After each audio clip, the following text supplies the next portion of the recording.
There's a huge disaster in Midland, Michigan just last week, and it made national news. What financial lessons can we draw from that? More importantly, what's the financial impact of those that live in that town? I'm going to tell you that today. This is your Next Wise Step video for today. Thanks for being here. My name is Mike Bernard. I am the host of the Wise Money Show. I'm also one of the certified financial planners right here at Korhorn Financial Group. If you're new to this channel, welcome. Hit that subscribe button, turn on notifications, and smash that thumbs up button. All right, so real true story. Okay, so I grew up in Grand Rapids, Michigan. Midland, Michigan is, I'm not even gonna show you the hand and say where it is, but it's a little further north, but man, played hockey up there. They had the Midland, the Silver Sticks tournament. So beautiful town, huge river going right through the town, but it's sort of out in the middle of nowhere. It's not close to Detroit, it's not close to Lansing, it's not close to Grand Rapids, but beautiful town.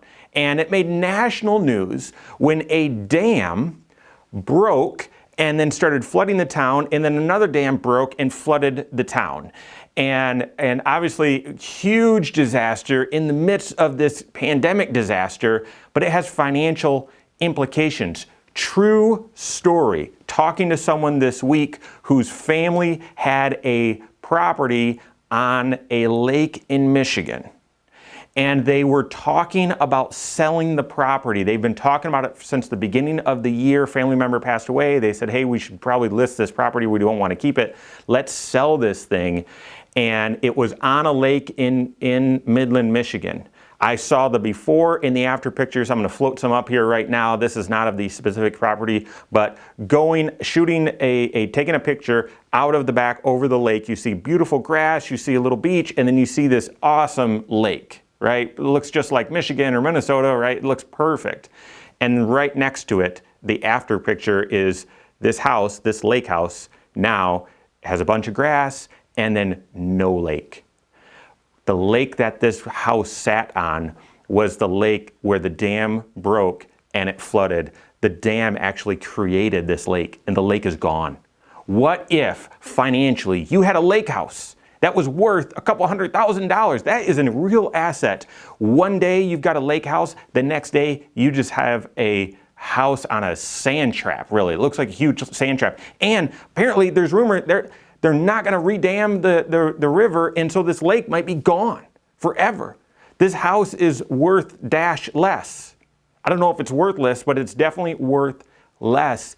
How would that impact your financial life? Second question.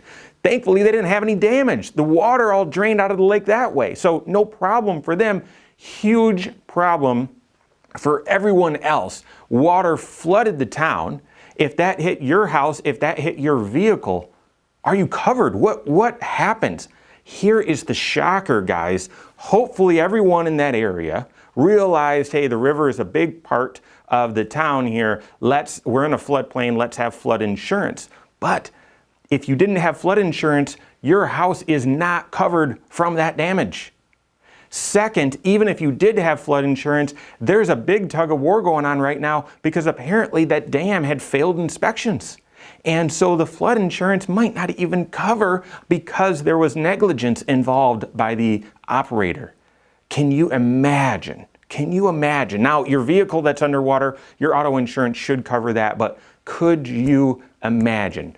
One scenario, you own a nice property, an asset for the family, a lake house that now is not on a lake and worthless.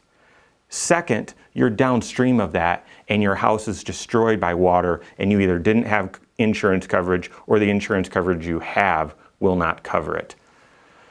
What's the financial lesson? I'm not spreading fear here, not saying that could happen to anyone, even though it could. Simply put, there's 3 steps to your financial plan. The first step is you need to have a plan. You need to have some financial goals and you need to map out what it takes for you to reach and achieve those goals. That's the first step. That's the fun one. The second step is what do you need to do to reach those goals if everything goes right? So if everything is working just right, how much do you need to be saving? How should you invest? How should you structure things? What do you do to reach those goals if everything's working right?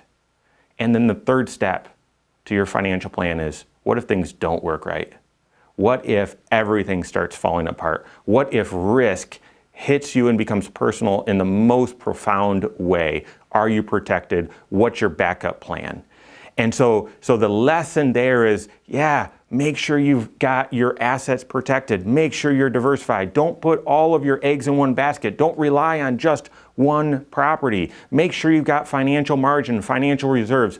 Would all of those things have avoided that pandemic, or not this pandemic, but that crisis from happening to the residents in Midland? No, it wouldn't have. But it would give them a better foundation to bounce back from. Because apparently there are lawsuits on top of lawsuits on top of lawsuits. The only one that's going to win in that scenario is the attorneys, but they're going to be fighting this thing out for a long time. It might take a while before those residents receive aid. And for these friends of mine, it's going to be a long time until they could ever sell this property. And so if you have planned at least that bad things could happen in your financial life, therefore you've got an emergency fund, you've got margin in your financial life, blah, blah, blah, you likely are at a better starting point or restarting point than someone who never had those margins. So that's the big takeaway today.